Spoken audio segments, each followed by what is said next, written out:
What's going on, everybody? Welcome to Planet 76 Podcast. Before the episode starts, make sure you guys subscribe to the podcast. Go follow us on Instagram as well. Thank you, and enjoy the episode.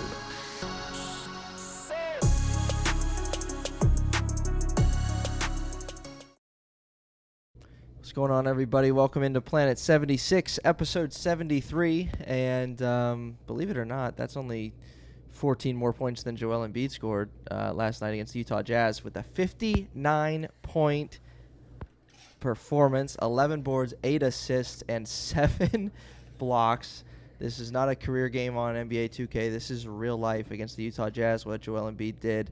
And we're going to spend a little bit of time talking about that game. We're going to spend a little bit of time breaking down just where the Sixers are at this stage in the season, sitting at 7-7, and actually in a little bit of a not an all-star break, but a break nonetheless, getting off Monday through Thursday of this week, and not set to do battle again until Friday against Milwaukee at home when Giannis comes to town. So we're going to do some evaluating the Sixers season so far through 14 games, talk about Joel Embiid's monster night, and have some fun with it. So, Michael, dude, what a night last night for Joel, huh?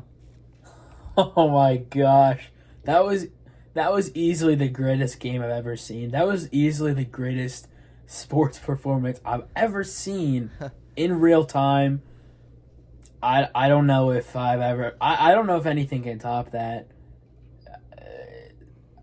I don't even know what to say, really. It's just crazy that no one has ever had that stat line in the history of the league. No one has done that. And it just really puts you at a loss for words. I feel like it was the icing on the cake in a sense of Sixers are now 500, which is weird to say. Yeah. Right. And Embiid's stamp of approval, 59 points, 11 rebounds, 7 blocks, 8 assists. Shot the ball extremely well. Ordinarily, you would think it would take him a lot of shots to get there. Now, granted, he did have a lot of free throws, but he still only ended up taking 25 shots. That's pretty efficient. Very efficient, yes. Which, again, 59 points. It's hard to be efficient if you're scoring 59 points. So, I think this game is a mark on the player that Joel Embiid is. I think he got a lot of slack to start the season. Very small amounts of it were warranted. Most of it was not. Most of it was actually blatant slander, which is ridiculous to me because I don't know how anybody could slander Embiid, especially what he's done for this team, the things he's done for this team, the individual accomplishments he's been able to do. I don't know how anybody could slander this dude, but hey, Sixers fans, I leave nothing up to chance with them because Sixers fans just surprise me every day with the things they say. Trade Embiid, he's washed. Oh my gosh, he's regressing. Just mind-boggling stuff to me. So it's 59 I don't even know what to say. Yeah, I don't even know what to say. If you had any choice words for Embiid, you should probably stop talking now because he just had one of the greatest performances we've ever seen in the history of the league. Not only in Sixers history, that's probably the best performance in Sixers history, but one of the best performances in the history of the league. Pretty remarkable. No other words need to be said. Yeah, pretty insane. 59, 11, 8, and 7. And 5 of those blocks came in the fourth quarter alone. 5 blocks in the fourth quarter. And he just shut down the entire Utah Jazz team basically by himself. It was insane. And he had I forget who the block was on that they called a foul. That could have been 8 blocks. I think that was late third, early fourth, where he got whistled for a foul. But what is also, really, really cool about this game from Joel Embiid is that, I mean, the Sixers nearly needed every single bit of that to win the game. A lot of times you see guys go for 50 plus, 40 plus. They win the game by 20. The Sixers didn't they ended up winning by 9. The Sixers. I mean, it was a game until the 1 minute mark, and and Joel was needed to do this and have this kind of performance, and they kept going to him and going to him and going to him. That was the most I've ever seen. Like as you mentioned, kind of witnessing something as you're watching it. That was the most I've ever seen in an NBA game, a basketball game, period, where it's a close game, fourth quarter, and you know exactly what the team's going to do with the ball. And it's not like just for the last possession where okay, Embiid's going to get the ball here. This was 8-9 minutes remaining fourth quarter, and you knew exactly where the ball was going. Everybody in the arena knew exactly where the ball was going. And that was the first time I'd seen something quite to that level, where there were very few looks at shot attempts from other guys late fourth quarter. It was something special. That's the thing. When he got up to 45, at that point, there's no other answer. You need to give him the ball and just get out of the way. And that's exactly what happened. And the Jazz knew it. But they couldn't stop it. Joel Embiid has ascended to the level now of, you know what he's going to do, but you still can't do anything about it. Yeah. Because he's just that good. He's just that dominant. And you literally have to send 4 guys at him when he's in a groove like that if you want to stop him. And even then you might not stop him because he had a great game as a passer. He's a great passer, and he's gotten better as a passer. So even if you load up 4 guys on him, he's still going to make you pay. If he sees an opening, someone's cutting, someone's open at the 3-point line in the corner, he's still going to make you pay. There's him adding that passing just makes him that much more unstoppable because when you load up on his scoring, you can just pass because he can make that pass. He knows where guys are going to be. His court vision has improved. Like he's ascended to a level where there's not really anything anyone can do to stop him. The only person that can stop him really is himself. Yeah. If he limits himself, if he starts to play poorly to begin the game, that's just going to hold him back. He is in the tier of guys now, and it's a very few players in the league who you're just not stopping them. There's nothing you can do to stop them from doing whatever they want on the court. Mm-hmm. And even granted, the entire game was just a masterpiece, but second half alone, because he had 5 turnovers at half himself, he finished the game with 5 turnovers. So not only did he, again, have the 5 blocks in the fourth quarter, have however many points in the fourth and second half in general, 30-something points in the second half, but he was clean, he was perfect, and to your point, to have 8 assists or and to be able to do that and have no turnovers in the second half for a big fella who, again, he's getting the ball and they're bringing double teams. It's easy to get a turnover once in a while, but he played a clean second half. That's the thing, too. It's so easy because he's such a dominant scorer that teams loading up on him just give him free passing lanes. Mm-hmm. So he doesn't even have to worry about making hard passes. The passes are so easy because everyone's open because the Jazz are so scared of him scoring. Right. His scoring alone just opens up his game in so many ways. And again, obviously the scoring is amazing, but his passing, that last night was probably one of the best passing games I've seen from Embiid too. He was making great passes. He was making the right passes, which is usually a great pass because that's what you're supposed to do. And I don't have anything. There's 5 turnovers isn't even bad, really. Yeah. Some guys average 5 turnovers for their career because they have the ball so much. And Embiid had the ball so much last night. Right. So even if he had 6 turnovers, I really wouldn't have cared as much because he's the guy making the decisions with the ball. He's creating with the ball. And sometimes you're going to get turnovers because if you have the ball that much and you're the one making decisions with the ball, you're going to get turnovers. That's the nature of the game. I don't even really discredit guys for turnovers at this point, honestly.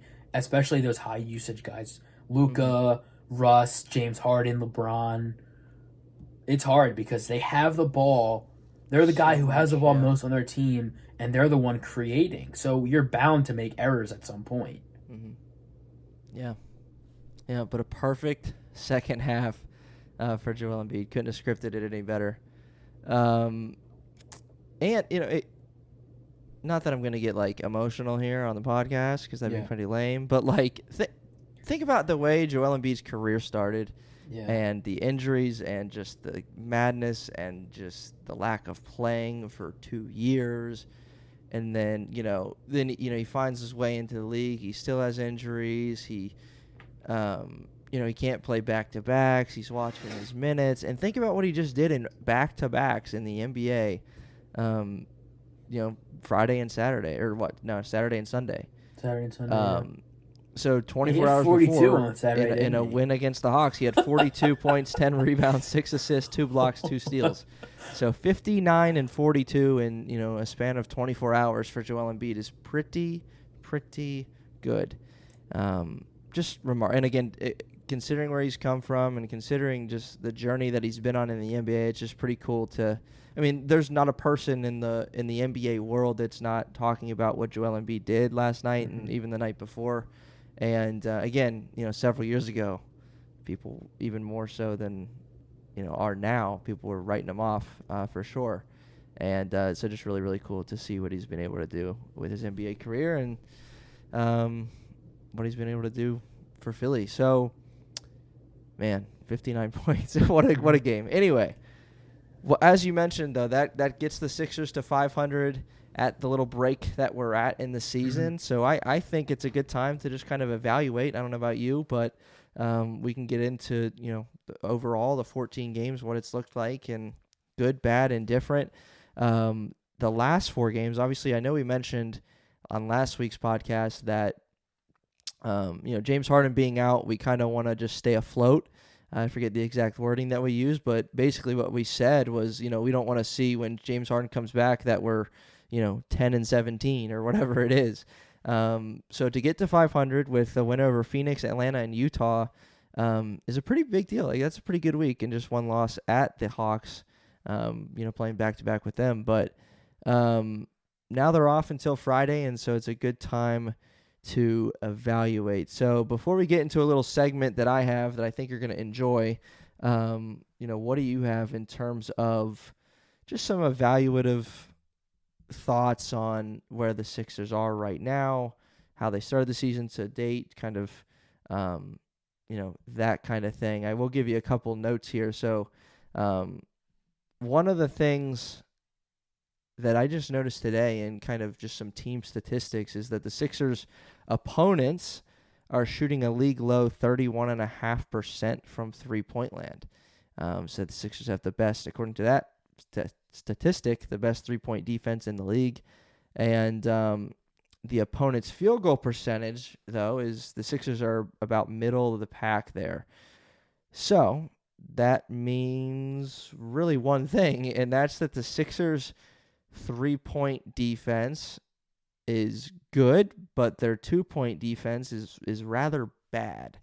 And I watching games, I think, backs up those numbers. It makes sense because the Sixers are a team that has struggled inside the three-point line on the defensive end. And so, that's one thing that I see. Yeah, I was a bit surprised. I was on Twitter today, and the Sixers apparently have a top 5 defensive rating, and defensive rating basically is how many points you allow the other team to score on average. I think their defensive rating was 105 point something, which I'm not sure what league average defensive rating is. That seems pretty good to me because it seems like everyone scores a bunch of points nowadays. Yeah. So I'm assuming that's good, and if they're top 5 defensive defensive rating wise, that's decent. I was confused because I wasn't really super impressed with the Sixers defense so far this season. That's I what thought I'm they saying, weren't yeah. great, but and it's only one metric. There's other metrics and stats and things of that nature to determine team defense out there, but top 5 defensive rating, 104, 105 defensive rating is pretty good, I would assume. So that's one thing I would say. And their offense has looked good. Even without Harden, it's looked okay. The Suns game, they put up 101 on the Suns. The Hawks on Saturday, they put up 121, which is actually very good. And then last night they put up 105, I think, or was it 102? Last night? I'm honestly not sure. Yeah, because I know they won by 7, right? I'm not sure the exact number. Last night, 105-98, yep. It was 105, right? So then Saturday was 121. Thursday, I'm not even going to talk about Thursday. That was horrible. Just poop. Just bad game. Horrible game. But yeah, so the Sixers' defense has been really, again, by metric, by defensive rating, good. Right. But you can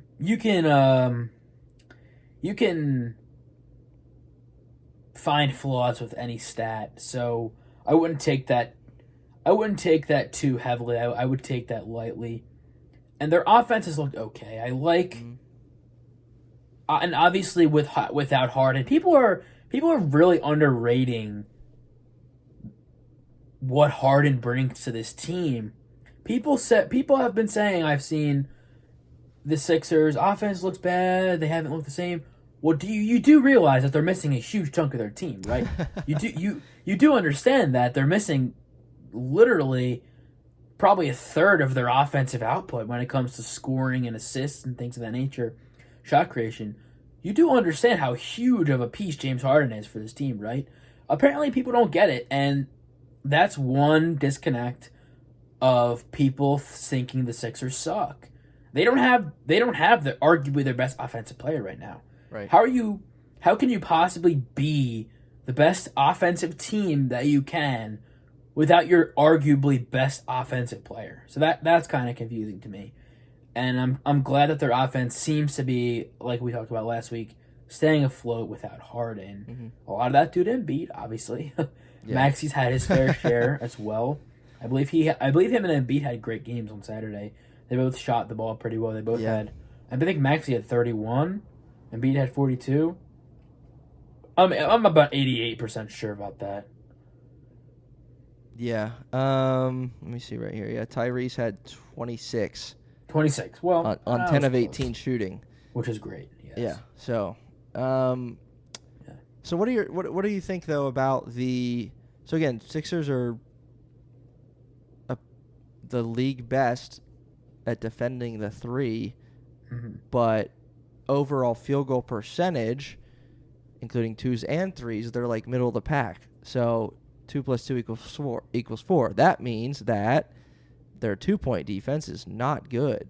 Yeah. Percentage-wise. Have you seen that? Has it, what's your take there? I feel like that has a lot to do with the no Embiid minutes. Mm-hmm.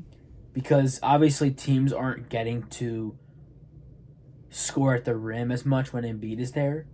When you have a guy like Paul Reed, Montrezl Harrell, pretty undersized, we've talked about this before, bigs who don't replicate the same defensive output in the paint that Embiid does.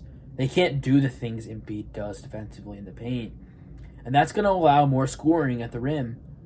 That's where those twos come from. Also, I feel like they've given up more mid-range jumpers than they probably should. Especially in that Hawks game, those two Hawks games. Yeah. DeJounte Murray seemed to be getting any mid-range shot he wanted. Trae Young, to a lesser degree as well. But even in that Jazz game, for example, Colin Sexton, bunch of mid-ranges. Larry Markkinen, bunch of mid-ranges. So I feel like them giving up mid-ranges and then times where Embiid has to go to the bench. Mm-hmm. I think teams are getting to the rim more frequently. And games when Embiid hasn't played, he's missed 4 or 5 games. Games where Embiid hasn't played, teams are more comfortable getting to the rim and scoring at the rim as well. Right. Yeah, and it makes sense. I mean, it makes sense that, again, the times that Joel's not on the floor, they have an easier time of scoring in the paint. So Yeah. that makes sense. All right, let's do this. So I've got a little segment called Early Season Inconsistencies. Like it's just we can toss it. Oh, that's early season. That doesn't. We're not worried about that. Or legit concerns. And so I tried to come up with 5 categories, not necessarily that I think are one or the other, but you see them tossed around social media. You see people thinking about them, talking about them. And then some things that are, I tried to back all of them up with statistics that are real. And so whether it's, early season inconsistency, that could also be like, for you, I'm going to give you each of these and you're going to tell me which one's which. So early season inconsistency, that can also be, like James Harden's out, like an injury, that kind of thing. Health concerns, and so not a legit concern because it's due to health. So I've got 5 of them for you, and I've got a couple numbers to back up each one, and you're just going to tell me if it's, in other words, I'm worried about it, I'm not worried about it. Okay. Early season inconsistency or legit concern. So the first one is this. PJ Tucker, and notice how I worded this, his lack of box score production. All right? So not, we know PJ Tucker's a great player. We know he's going to be good in the playoffs. We know this and we know that. But his lack of box score production. So here's some stats. So he has 1 game on the season in double figures this year. And his last 6 games, scoring-wise, he has gone for 5, 3, 4, 3, 2, and 0 for a whopping 2.8 points per game, and that's 6 games in the month of November. And he's only taking 2 shots a game. So, not even necessarily that that's an inconsistency, but, what do you think? Early season inconsistency / not worried about it, or are you a little concerned about that? Not worried. Okay, why? Well, I think we talked about it either last episode or 2 episodes ago, but PJ Tucker is not a big box score stat guy. Mm-hmm. He's not a guy who's going to get you 15 points, 12 rebounds, that kind of thing. He does everything else. He sets screens. He rolls to the rim. He sets screens off the ball. He's a great offensive rebounder. He gets putbacks. He scores off pick and rolls. He's not a guy that is going to drop a bunch of points. Great three-point shooter on very limited number of attempts. And I think it also comes down to how much he gets the ball. Because, let's be honest, he's not getting the ball a lot. When he's getting the ball, it's probably to shoot a corner 3. So do you find that to be a problem, though, that he's not getting the ball? Okay. No, because he's not a guy that you require scoring from. That's what they have Harden, Maxey, Harris, and Embiid for. Mm-hmm. He's not a guy that we should be expecting to score every night. He's not that kind of player. He's never been that kind of player, and he's not going to be that kind of player. Right. So, and that's not why that the Sixers gave him that contract. They gave him that contract for defense, for off-ball activity, screening, off-ball screening, ball screening, everything in between, everything that you can imagine in terms of things that don't show up in the box score. He does all those things, and that's what they gave him the money for, not to stuff a stat sheet, to do those smaller things that add up and are very valuable. Mm-hmm. Okay. All right. Next. And I don't disagree with that. I not that I'm like I can see the concern. Losing I understand. Sleep, but like you talked about it on the episode that we talked about this again before. I understand the concern. I just don't. I'm not concerned personally because I feel like if you view it from that lens, it makes it a lot easier. All right, well, he's not scoring as much, but he does all these other things. And you have to be aware of those things to see them. Yeah. Because if you're just looking for him to score, you're not going to see what he does off the ball. You're not going to see him in the short roll passing to guys in the corner and those little lefty hook shots that he does. Right. If you're not aware of that, you're not going to see it. And I feel like that's the case for a lot of Sixers fans. Right. I would say, my concern isn't even, it's rooted more, as you mentioned, in him not getting the ball. And again, I'm not asking for him to shoot the ball 17 times a game, but I think To me, 2 field goal attempts a game with the amount of minutes he's getting is a little bit of is a little part of the concern. All right, next.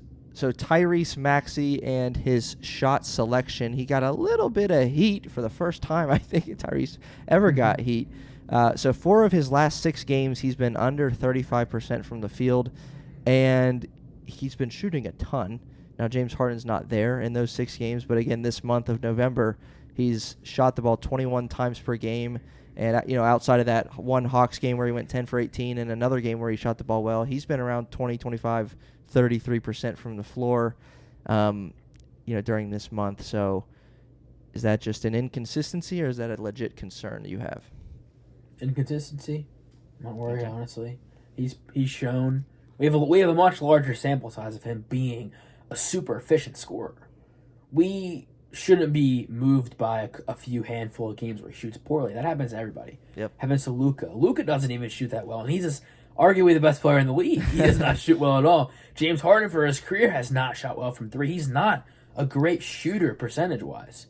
So that's not something I'm concerned with Maxey because, again, he's shown there's a larger sample size of him scoring extremely efficiently, and that's what I'm going to use as opposed to a 6-7 game sample size. We have a whole season worth of games from him shooting the ball super efficiently. And without James this month, obviously it's been a need for him to get shots up. You want him taking shots. Yep. All right, next one is a little less backed up by stats than the other 2, but I can certainly give you some. So bench production and consistency just as a whole. So you think about George Niang, Shake Milton, Daniel House, Paul Reed, Montrezl Harrell, Furkan Korkmaz, DeAnthony Melton, Matisse Thybulle, and again, Melton and Thybulle have been in the starting lineup a bit given Harden's absence, but there is certainly inconsistency. We haven't seen Harrell a ton lately, I think.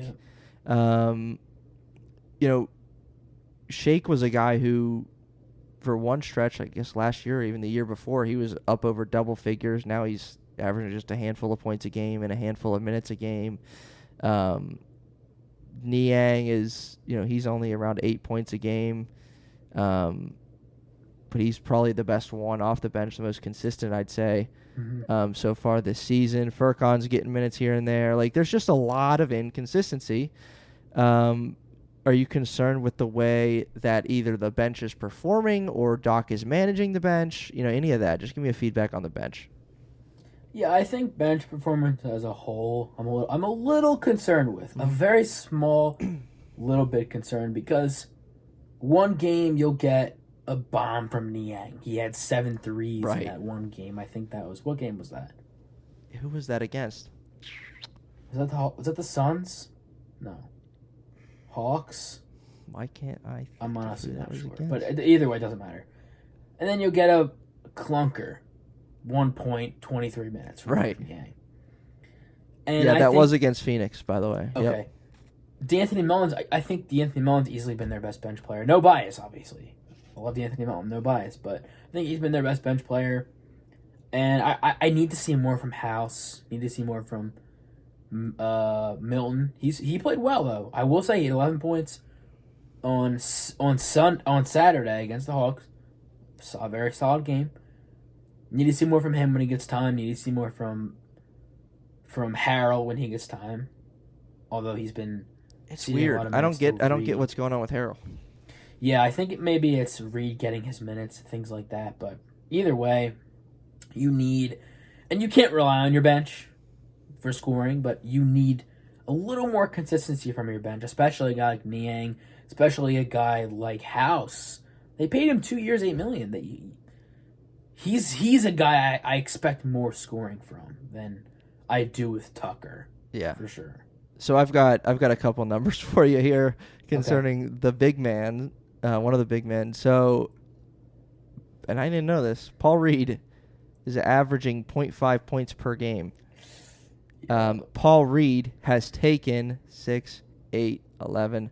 Paul Reed has taken 13 shots this season. Wow. 14 games. Now he's only played in, I think, 11, but he's taken 13 shots this entire season. And again, if you would have, here's what I'm going to say. If you would have told me that about Paul Reed 14 games into the season, I would have guessed, and here's my point, I would have guessed that Montrezl Harrell was averaging like 14 points a game.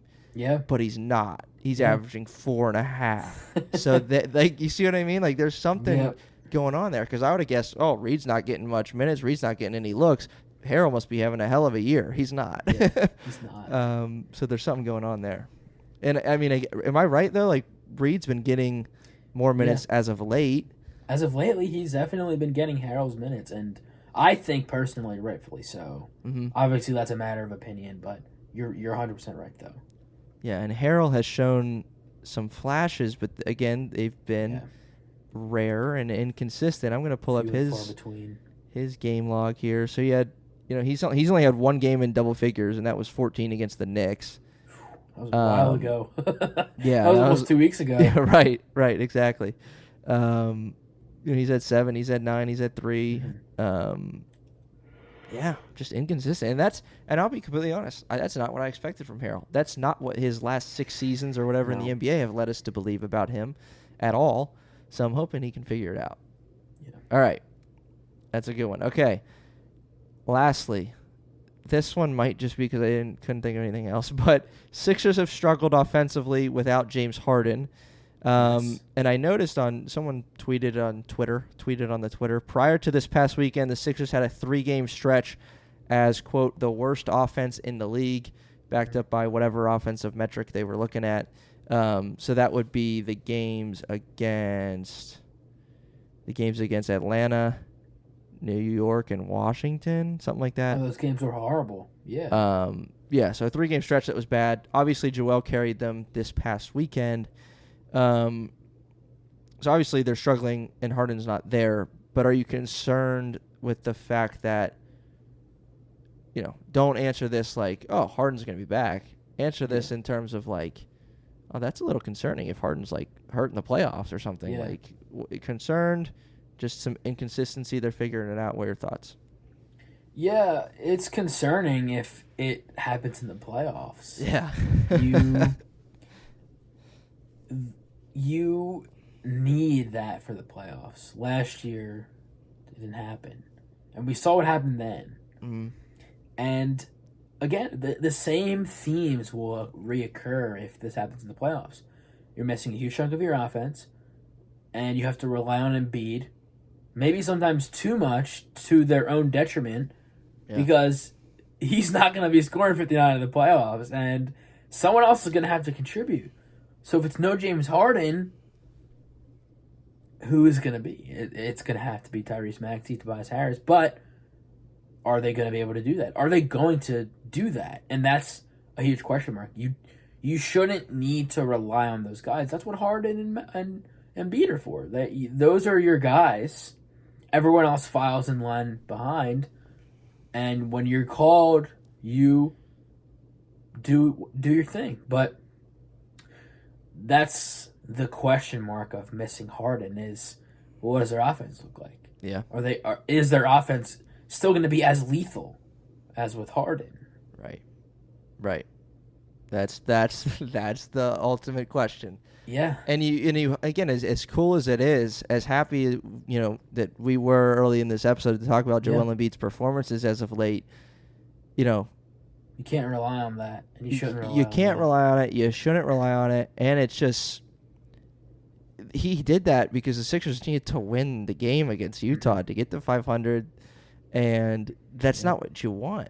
That's not what Joel wants. He doesn't want to have to put the team on his back. And, again, some of that's due to parts in the segment that we've talked about and the Sixers' lack of bench production and the lack of consistency there. Because it's really fascinating to me the more that we talk about it and think about it. Like, this is on paper, this is the best Sixers bench that they've had, no question, in the Joel Embiid era. But then, I don't know. Like, I don't know how much of it depend on coaching either, because it's like these guys aren't getting opportunities. Like, Montrezl Harrell's best game was the game he got his most minutes. That was without Joel Embiid playing. He started against the Knicks and put up 14. And then you think about Niang. He had the one game where he had 21 and hit 7 threes, and everybody loves it. Anthony Melton's been good, and Daniel House, Matisse Thybulle. You never know who's going to play on any given day. You never know how many minutes they're going to get. You never know how much Furkan Korkmaz you're going to get. Shake Milton takes one bad shot, he gets taken out. Like it's this cycle that they can't seem to get out of. I would just love for some of those guys to get some confidence, and for Shake or Melton or Harold to go for 15 one night, 20 one night, but that's not happening. Shake was close, man. He was. On Saturday, he had his best game of the season and probably his best game in recent memory for the Sixers, because last year, but you talked about it, he struggled with injuries, COVID, all that stuff. Right. So this was one of his better games as of recent memory. Yeah. Yeah. Well, and again, go figure, like he actually got the time to play. Yeah. That was the most minutes he's played this year. He had 21 minutes played, and he went for 11 on 5 of 8 shooting. That was his only game in double figures, only game close to double figures this season. So it's like, and again, I don't want to burn our stars out early season, giving him so many minutes, like let Shake play, let him do what he can do. But we haven't seen that. And when we have seen them get minutes, like I just said, the two best games for the only two guys I looked at, Harrell and Milton, their best 2 games came with the games they got the most minutes. So just saying, Glenn, just saying. All right. So Joel Embiid, after his game, after the Sixers game against the Hawks, the second go-around where he had 42, he posted on Instagram, and he said, quote, "We are slowly getting there. We are slowly getting there." Are you buying that as a Sixers fan, as someone who keeps up with all things 76ers? We've talked a lot about their offense, their defense, all of that fun stuff. Are you buying that the Sixers are slowly getting there? I am. It takes time. Good things take time. We all know this. I think the Sixers are slowly getting there. 7-7. They were 4-7, weren't they? 4-7 at some point earlier this week. 4-6 last weekend. Yeah. They're getting there. Right. No Harden doesn't help. Inconsistent bench doesn't help, but these things take time. Harden's going to be back in time. The bench will be better in time. Guys are going to really get used to their role in time. And again, 82 games. Like, I can't stress this enough. 82 games in a season. There's so much time to get things right. We're not even a quarter of the way through the season yet. Things could be fixed by game 32. Who knows? Right. Yeah, it was a very productive week without James Harden, and Sixers are 500.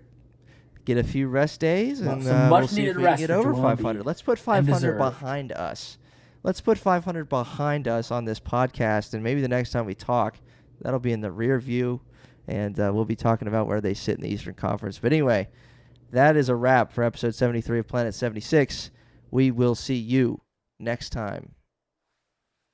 Peace.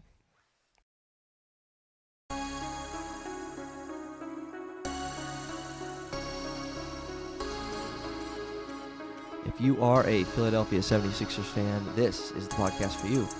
Planet 76, a weekly podcast covering all things Philadelphia 76ers. We'll see you next time.